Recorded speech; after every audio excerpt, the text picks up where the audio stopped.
لله نحمده ونستعينه ونستغفره ونؤمن به ونتوكل عليه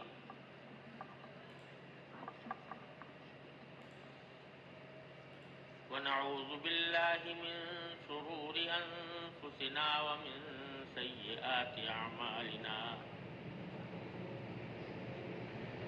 من يهده الله فلا مضل له ومن يضلله فلا هادي له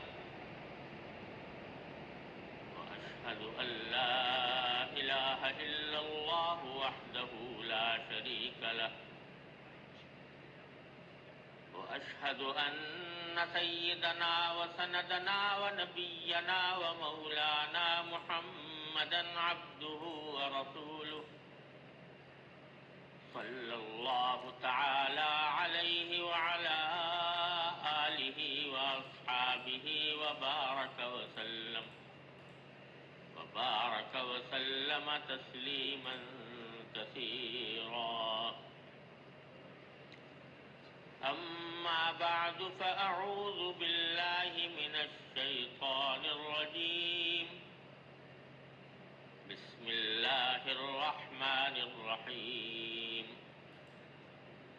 هو الذي بعث في الأميين رسولا منهم يتلو عليهم آياته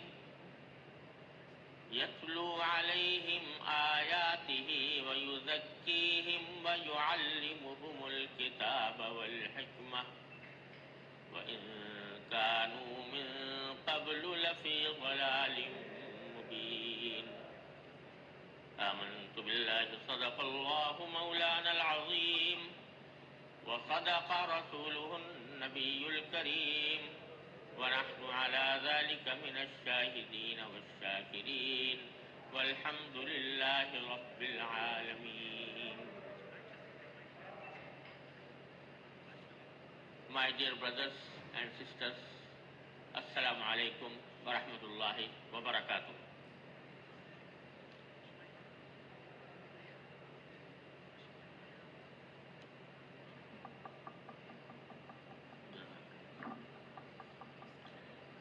It is indeed a great honor and pleasure for me, firstly, to be in this beautiful country for the first time,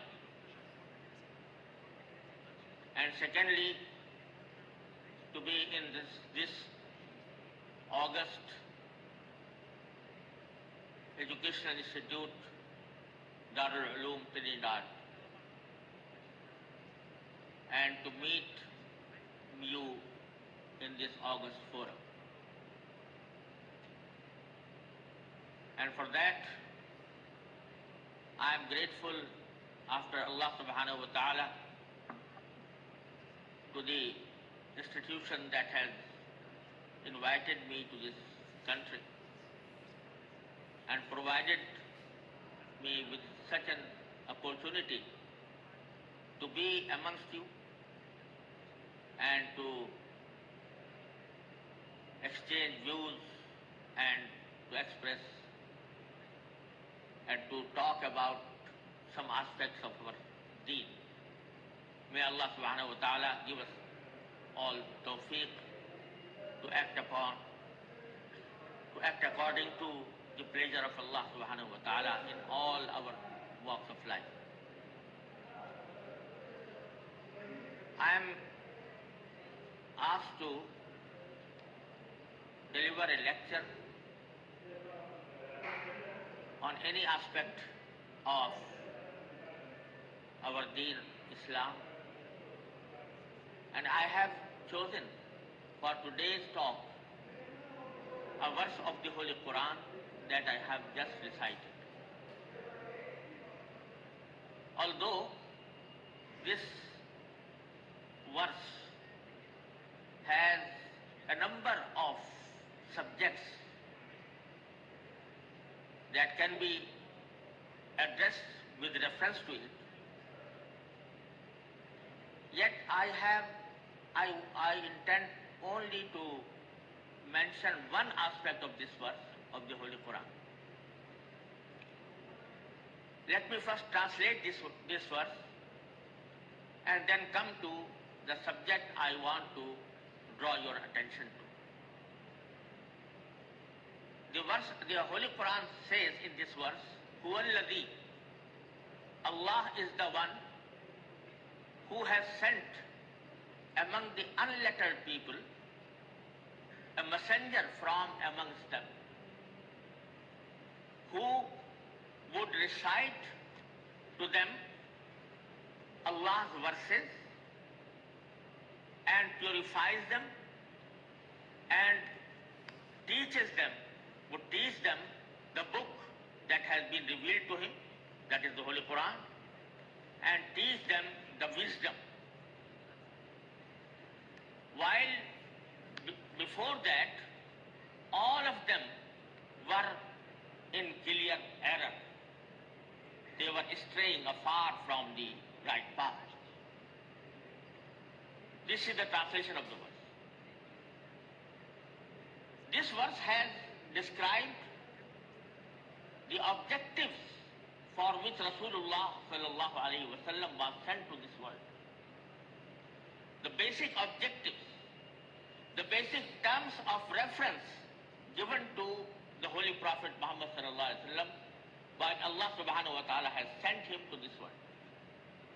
And these are the objectives about which I intend to say a few words about each of them, because it has a great lesson for all of us, and it will throw light on the basic objective that a Muslim institution should have before it, and for the Muslims to benefit from that institution. These four objectives that have been mentioned by this holy verse are also referred to in four other places in the Holy Quran. Not only these objectives have not been mentioned in this verse only, rather at four other places, Allah subhanahu wa ta'ala has mentioned the same objectives of the advent of Rasulullah sallallahu alaihi wasallam. It means that Allah subhanahu wa ta'ala intends to give importance to these very objectives. Because of that, he has mentioned these objectives 4 times in the Holy Quran.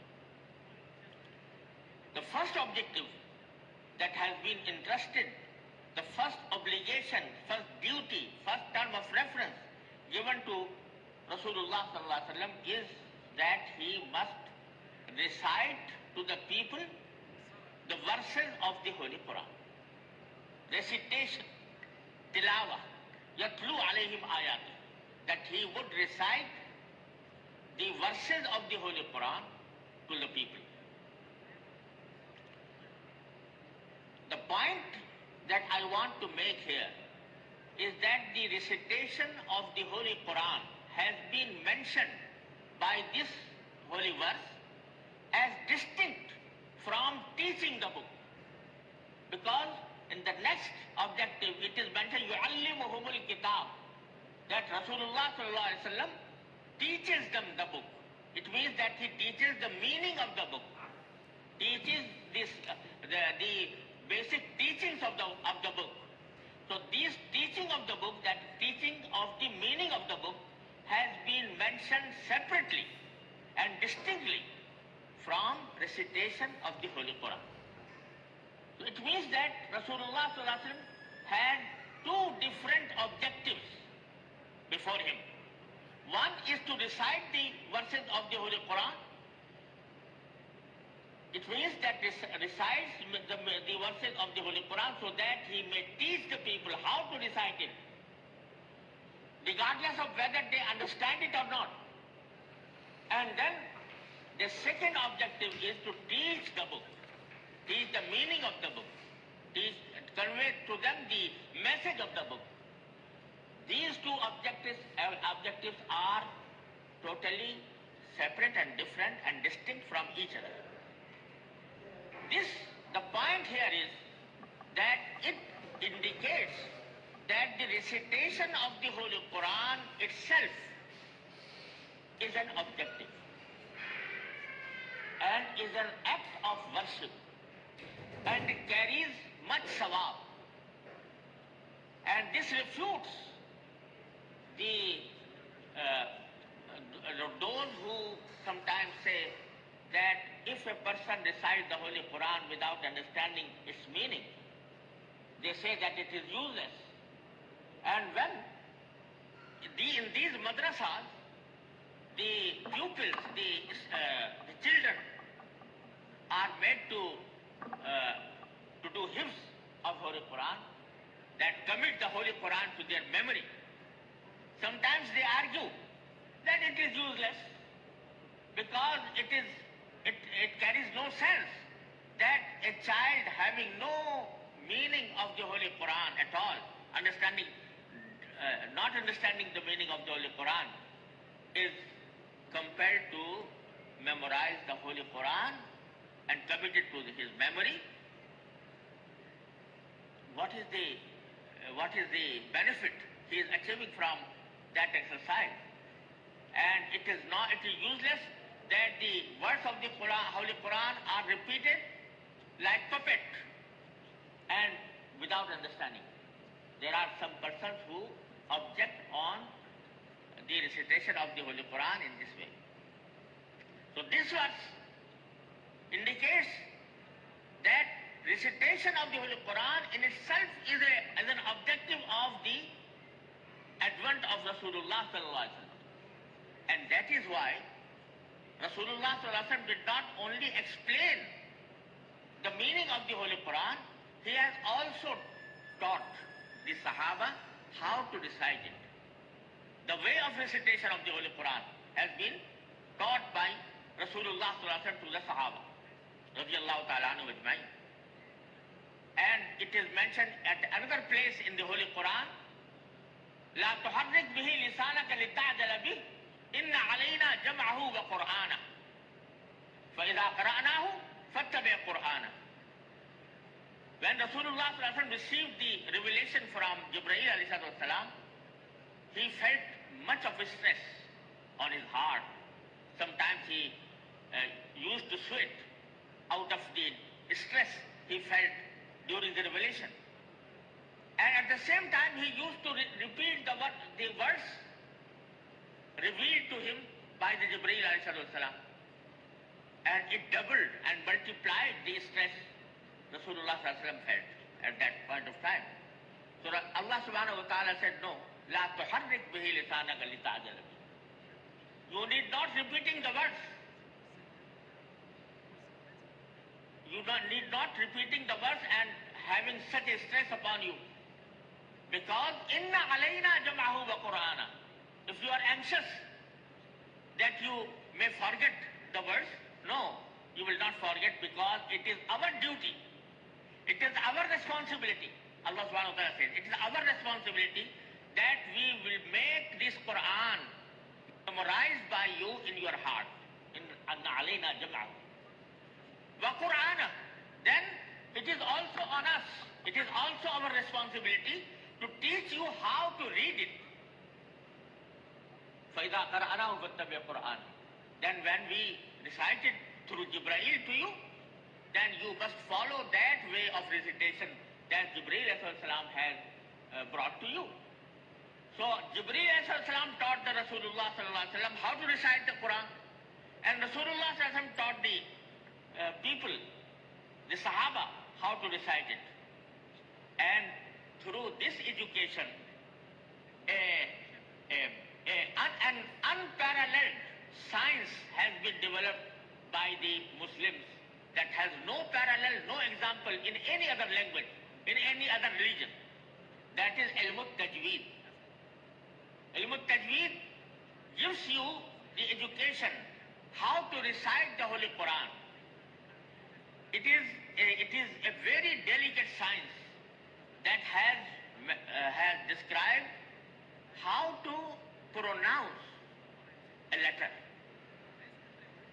example, if you want to pronounce ha, so what is the source of pronunciation of ha? And what is the difference between ha and ha? Seen and saw and sa. So this science has been developed by the Muslims in order to comply with the objective for which Rasulullah has been sent. So they developed the ilm al-tajweed, in which every letter that is used in Arabic, every letter is explained how to be pronounced and from which part of your mouth or of your throat it comes out. You will never find such a science in any other language, in any other religion. For example, English, is believed to be the most, very vast language, a universal language, international language. But can you find somewhere how to pronounce D and how to pronounce T and how to pronounce C or B or L or M or N? There is no such science. And that is why everybody pronounces it as he wishes. So there is no such science found in any language. It is only for the sake of the Holy Quran that the ulama, scholars, have developed this science, and huge books are written on that subject. And this is one of the subjects that is educated and that is taught in our madaris, in our educational institution. So the notion that merely pronouncing the Holy Quran, recitation of the Quran, has no merit or there is no sense to recite it without understanding it, this notion is quite wrong and totally untrue. And this verse is one of the basic reasons that has been mentioned by the Holy Quran as a distinct objective of Rasulullah sallallahu alaihi wasallam. And this gives us an instruction that every one of us who claims to be a Muslim, he must learn the correct pronunciation of the Holy Quran, the correct recitation of the Holy Quran, without which his recitation may be wrong. Because sometimes sometimes if you pronounce a verse of the Holy Quran wrongly, it totally converts the meaning. It totally changes the meaning, alters the meaning wrongfully. Therefore, every Muslim is duty bound to learn how to recite the Holy Quran correctly. And it is not very difficult for a common people. Although the ilm al-tajweed is a great science, as I told earlier, but if a common man, a layman, wants to learn this science only for the purpose of reciting the Holy Quran correctly and making his salah, making his prayer acceptable, then it is not very difficult. Why? Because the Arabic language has only 29 letters, not more than 29 letters. And every letter has a particular way to be pronounced. So if you learn only one letter a day from a competent teacher, then it will take you only 29 days to learn how to pronounce the Arabic words and how to recite the Holy Quran. Not more than 29 days, if you are learning it from a competent teacher. And Rasulullah sallallahu alaihi wasallam has said that when one recites the Holy Quran, then at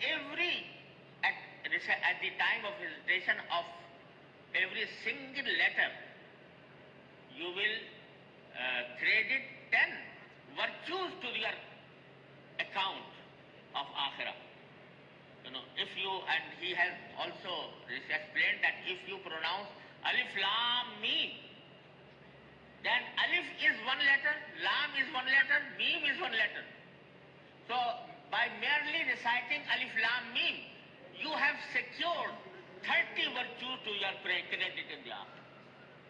So this is so much meritorious act that one should not leave his home before reciting some part of the Holy Quran. This is one of the lessons that we gather from this verse that I have just recited. Because this is one of the objectives of the Holy Prophet ﷺ, for which he was sent to this world. The next purpose or objective for which Rasulullah ﷺ has been mentioned to have been sent to this world is that he yu'allimuhumul kitab. He was sent to this world because he was supposed to teach all the people the divine book, that is the Holy Quran, which has been received to him. So after reciting the holy verses, he was supposed and he was entrusted to teach the meaning and explain the precepts of the holy book, that is the Holy Quran. Yu'allimuhumul kitab. The point that I want to make here is that yu'allimuhum, the Quran says, the Holy Quran, yu'allimuhum, the Holy Prophet teaches them the book. Them means Sahaba radiallahu ta'ala anhu, Sayyidina Abu Bakr, Sayyidina Umar radiallahu anhu, Usman, Ali radiallahu ta'ala anhu, and all the Sahaba. So the point to consider here is, what is the meaning of teaching the Holy Quran to these people? Is it only the translation of the Holy Quran that they needed? Obviously no, because each one of them was Arabic speaking. Not only Arabic speaking, but if each one of them was very eloquent and fluent in Arabic language. Every one of them, knew what is the correct meaning or association of a particular word used by the Holy Quran. So in order to understand the Holy Quran, they did not need any translation. So it proves that the teaching of the Holy Prophet ﷺ to these Sahaba, it is not meant to give them the translation. Rather, it embedded some other thing than merely translation. So it indicates that the Holy Quran cannot be properly understood only on the basis of. Had it been so, Sahaba would not need the teaching of the Holy Prophet. So, some people in our society, they say that the translations of the Holy Quran are available with us, and we can read those translations, and then on ourselves, we infer and deduct the precepts of Sharia from the Holy Quran without having any recourse to any teacher or any instructor or any tafsir or any book of the commentary of the Holy Quran, because the translation is with us. But this verse indicates that this approach is totally wrong, erroneous.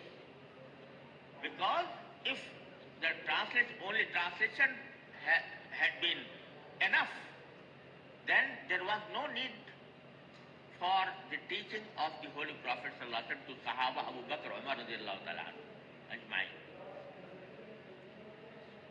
And this is a very important point that Allah subhanahu wa ta'ala, whenever He revealed a book, a divine book, for the guidance of mankind, He always sent a messenger with it. There are examples where messengers came to this world, but no new divine book was revealed. Many messengers, many prophets came without a new book. But there is not a single example where the book has been revealed and messenger did not come. Whenever a book was revealed, a messenger came with it. Torah was revealed on Sayyidina Musa alayhi salam. He brought the Torah to the people. Injil was revealed to Sayyidina Isa alayhi salam. He brought Injil to the people. Zabur was revealed to Dawood alayhi salam. He brought it to the people and explained it. Why? Because it is the nature of human beings that in order to learn something, a book is not sufficient for a human being. Human being needs a teacher, an instructor who could teach him how to act upon it. You know, for example, there are many books printed, published on medical science. If someone picks up the books and reads them on his own and claims that I understood the medical science and opens a clinic to treat the patient, will it be allowed to do so? No one would allow a person merely on the basis of his self-study to play with the lives of the people unless he takes a full training, from a reliable, competent doctor. Not only that, but he will also pass through a period in which he, house job, house job in the hospital, practical experience. Without it, he will not be allowed to act as a doctor. So medical science cannot be learned only on the basis of the book. So much so, there are many cookbooks that tell you how to cook the meals. Okay? But if someone takes the book and cooks the meal according to the instructions given by that book, I don't know what will he make. He cannot make a proper food only on the basis of cookbook. So if a person cannot, learn this only out of the book, unless he has a teacher, unless he has an instructor, how can a religious guidance can be achieved only on the basis of the book? That is why Allah subhanahu wa ta'ala did not send any single book without a messenger. And the messenger was sent, يُعَلِّمُهُمُ الْكِتَابِ. He will teach how to understand the book, how to act upon it. يُعَلِّمُهُمُ الْكِتَابِ. And that is exactly what Rasulullah has done to Sahaba. Sayyidina Sa'd ibn Abi Waqqas radiallahu ta'ala anhu says that I learnt Suratul Baqarah from Rasulullah in 8 years. In 8 years. And he says, فَتَعَلَّمْنَا الْعِلْمَ وَالْعَمَلَ وَالْقُرْآنَ جَمِيعًا. It took us 8 years because we learned how to recite the Holy Quran firstly, and how to act upon it, and how to explain it.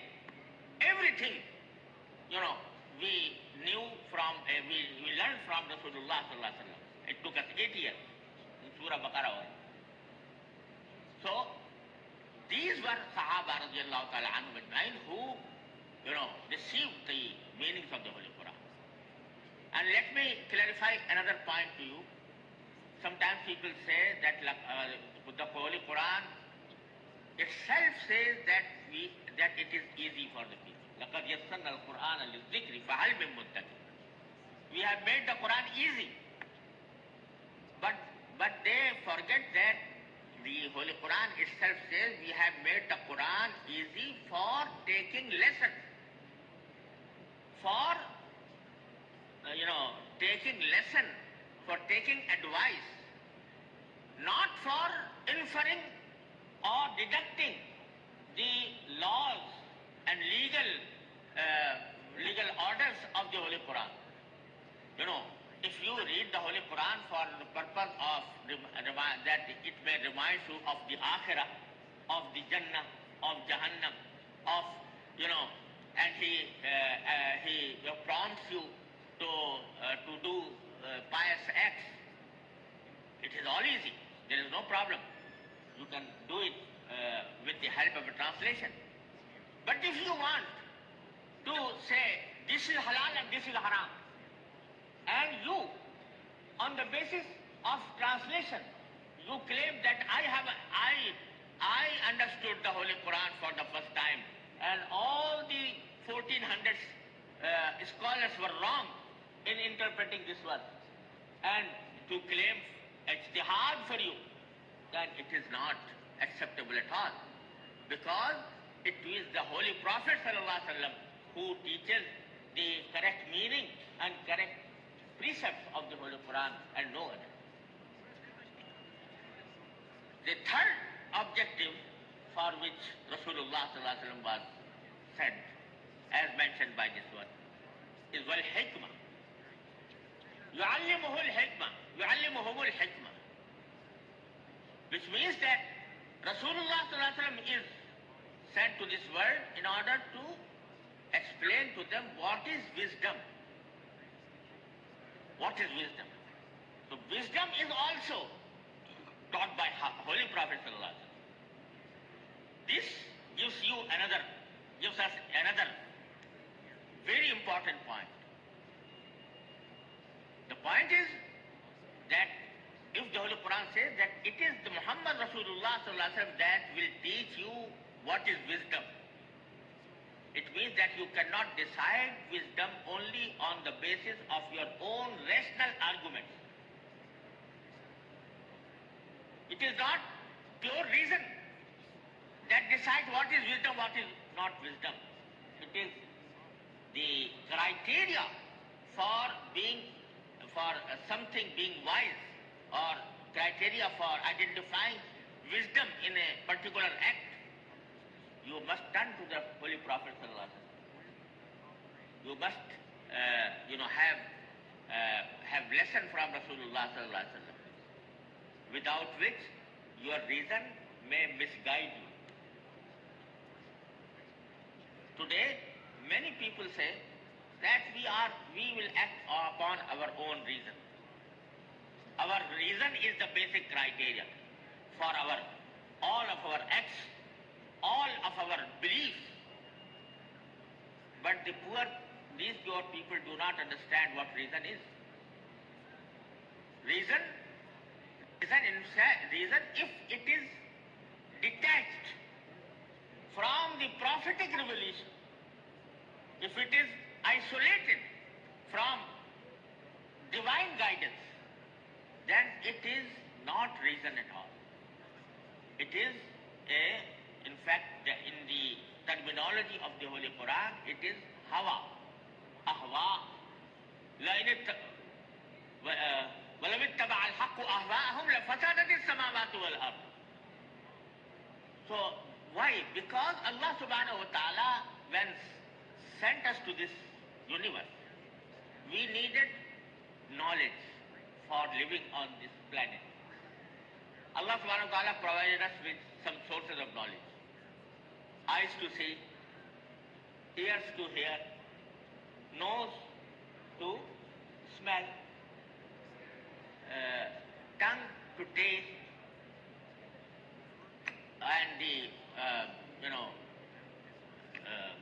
hands and feet to touch and to feel.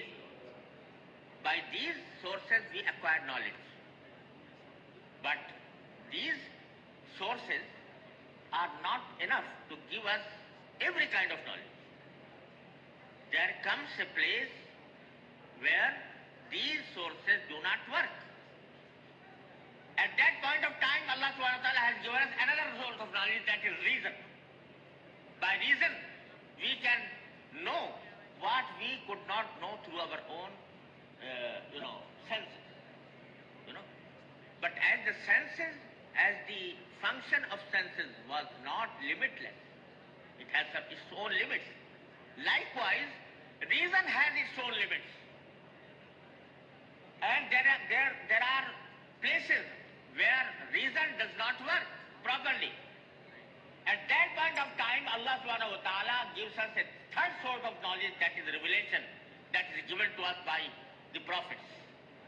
So revelation comes where reason stops. So therefore, if a particular precept or particular description or particular order or prohibition seems to be against reason, and that cannot be repudiated. It cannot be denied only because my reason does not accept it. Because revelation comes where reason does not work.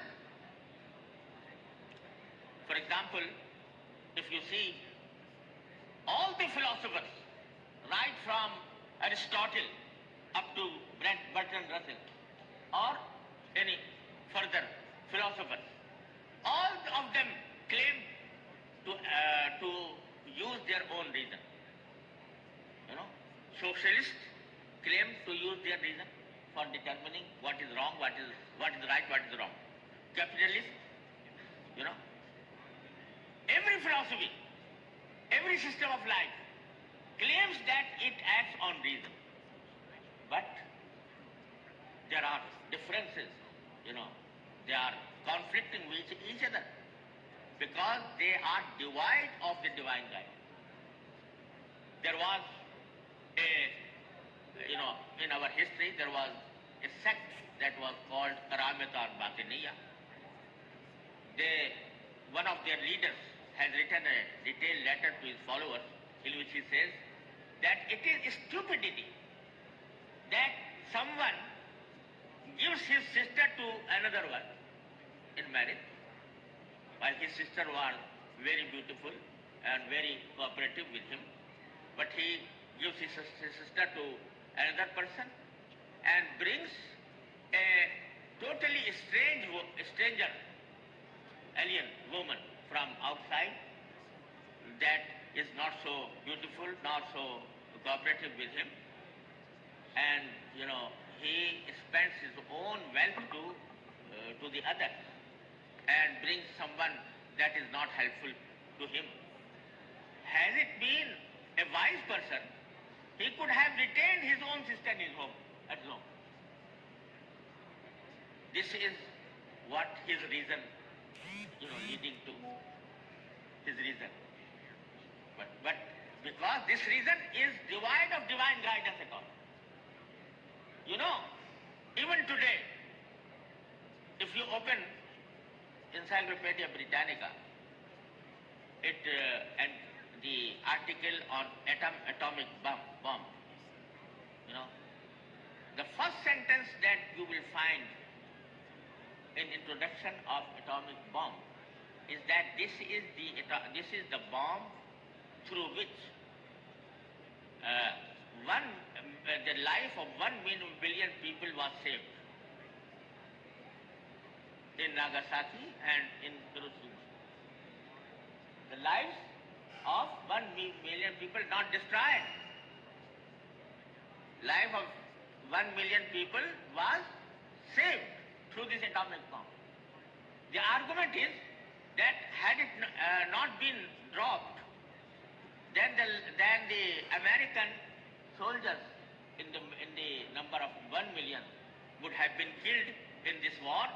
But since this was dropped, the lives of 1 million people has been saved. So they do not describe the destructive effects of atomic bomb. They are arguing in favor of atomic bomb because it has saved the lives of 1 million people. So this is the rational argument. So if you detach reason from divine guidance, it gives you such answers. So therefore, what Rasulullah says is the wisdom. Even though your reason is not, accepting it, for example. But if Rasulullah has decided that this is the reason, you must accept it, because it is the wisdom that has been determined by Rasulullah. He will teach you what is wisdom. When we say, for example, that interest is haram, and Allah subhanahu wa ta'ala has declared war against those who are involved in interest. The people say, why? Why interest is haram? Doesn't seem any wrong with it. It is a transaction. It is a transaction like a sale is transaction. There is no difference between the two. So we will not accept it unless our reason accepts the basic cause for which it has been prohibited. But the same argument was advanced by the people of Jahiliyyah. Innamal bay'u mislu riba. They said sale is like riba. There is no difference between the two. Both should be permissible. Both should be allowed. Allah subhanahu wa ta'ala could have explained the reason of the prohibition of riba, but he avoided it. No, ahallallahu al-bay'a wa harrama riba. Allah subhanahu wa ta'ala has allowed sale, but he has prohibited riba. You must accept it. Even though your reason does not catch the basic cause of prohibition, you must accept it wholeheartedly. So this is the meaning of Islam, to submit to Allah subhanahu wa ta'ala, to submit to Rasulullah guidance in totally. This is what Rasulullah was sent for, to explain what is the wisdom. So those who, search for wisdom behind any precept, every precept of the Sharia, should know that sometimes there are many occasions in which we cannot properly understand the wisdom of a particular rule. There is wisdom behind every rule of Sharia, but it is not necessary that we understand it properly. So therefore, one should not say that unless I appreciate the basic wisdom behind an order of Rasulullah, I would not accept it. This is not a behavior of a true Muslim. We must submit to Allah subhanahu wa ta'ala, submit to Rasulullah. The fourth objective that has been mentioned by this holy verse is yuzakkihim, that he purifies the Sahaba radiallahu ta'ala. Look how Allah subhanahu wa ta'ala has explained all these four things. Rasulullah recited the Holy Quran to Sahaba, but it is not enough. He was interested to teach them the book, that is, the meaning of the book. This is not enough. He was also interested to teach them the wisdom, but still it is not enough. The fourth function or fourth objective is mentioned as tazkiyah, that is purifying them. What does it mean? Sahaba radiallahu ta'ala anhum learned the Holy Quran, learned its meaning, learned its wisdom, everything. Still they needed something more, that is tazkiyah, that purify them, which means that a person sometimes is spoiled of some inner instincts that, lead him astray. For example, someone develops, jealousy. Jealousy is a disease, is a disease of heart. So Rasulullah was supposed to remove this and purify Sahaba from this. Likewise, arrogance. Arrogance is a disease that is developed in one's heart. Even though a person is a proper, knowledgeable person, he has good knowledge, he is a scholar, he has achieved, has got degrees from reputable institutes, but he might have developed this arrogance.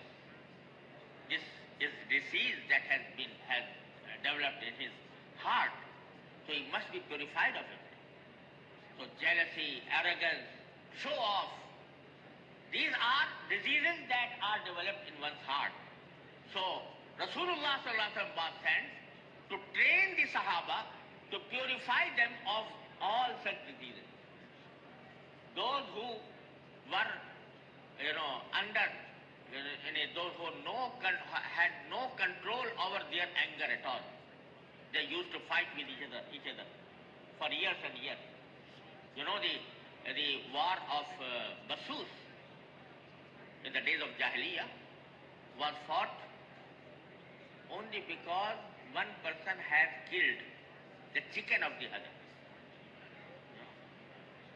Both started, altercating, and then their family came out, and their tribe came out, and swords came out, and they started a war that continued for 40 years. 40 years. No, they were so, so overpowered by their anger, by their, bad instincts. But when Rasulullah came to this world and he purified them, the same people controlled their anger, and they did not move a step unless there is a permit from Rasulullah and from Sharia. Umar ibn Khattab radiallahu ta'ala was a person, very hard person. But when he has embraced Islam, a poor old woman would catch his hand and took him with her and advised him and even reproached him, and he listened quietly. So this change in their hearts, in their instincts, in their behavior, in their attitude was brought by Rasulullah through this function of Taqqi, Taqqi. And it indicates that even after having knowledge of Sharia or knowledge of Islam, one has to pass through a procedure in which he is purified from these diseases. And this is actually what the ihsan means. Ihsan, tazkiyah, suluk, sometimes it is called tasawwuf. Although when we use the word tasawwuf, many bad things have crept into it and therefore have spoiled it. But the correct and exact sense of tasawwuf is this, that every person should be purified from his inner diseases. And this is also done by Rasulullah sallallahu alaihi wasallam. Sahaba was purified. Sahaba did the same thing to their pupils, Tabi'een. They were purified. And this is the chain that is coming to us right from the days of the Holy Prophet sallallahu alaihi wasallam. So, my brothers and sisters, I'm sorry for taking such a long time of your precious time, but I wanted to indicate that these are the basic objectives for which Rasulullah was sent.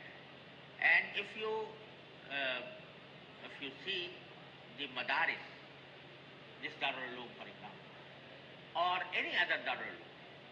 In fact, they are working for these four objectives. They have Hifz class or Quran class in which recitation is taught, how to recite the Holy Quran. They have, Islamic Sharia classes in which they teach the Kitab, the Quran, what is the meaning of the Quran, and what are the precepts of the Holy Quran through Hadith and Tafsir and Fiqh, and what is the wisdom. This is also taught within the Fiqh books and Asrar books, etc. And it is tried that an atmosphere in these education institutions is created that may help one to purify himself from these bad instincts that he has in his heart. So this is the basic objective of a madrasa or a religious institute, and we should try to take as much benefit of these institutions as we can, and also to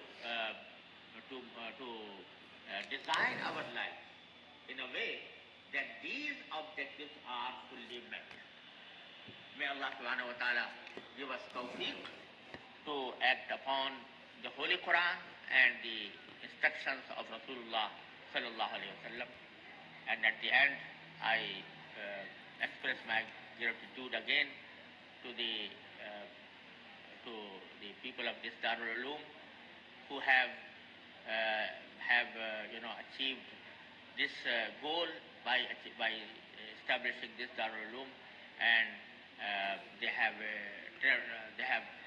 done a remarkable achievement by establishing such an institute in this part of the world. May Allah subhanahu wa ta'ala guide them. May Allah ta'ala grant them success and accept all these efforts. Wallahu subhanahu wa ta'ala wal muwaffiq wal